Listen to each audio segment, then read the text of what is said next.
Welcome to our channel. Blunt reflects on The Devil Wears Prada, A Quiet Place. Blunt recalled nearly falling on Meryl Streep during her first day of shooting. Emily Blunt is looking back on some of the biggest roles of her career. The actress, who was nominated earlier this year for her first Academy Award for her performance in the 2023 blockbuster biopic Oppenheimer, sat down with Good Morning America to chat about the beloved The Devil Wears Prada, 2006, and the scary A Quiet Place, 2018. Reflecting on her first day of shooting The Devil Wears Prada, Blunt called it a nerve-wracking experience because it was my first big movie and I didn't know what to expect. I remember how kind Annie Hathaway was to me, she recalled of her co-star, Anne Hathaway. And David Frankel, the director, created such a fun environment, she added. You could improve, you could chuck in a thing you wanted in there, and there were no mistakes.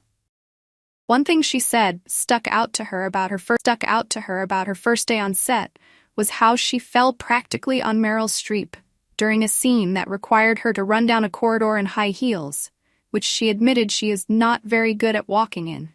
I just fell over, clipboard and all, just clattering to the floor, she said, recalling how her co-star didn't break character. I just remember Meryl going, oh.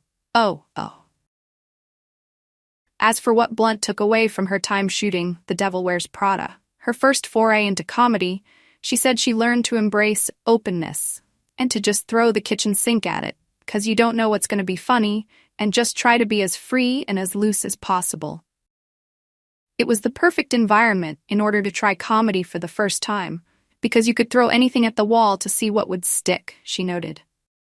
Stanley Tucci would have 10 different reads of a line, and Meryl is so agile, she changes it every time.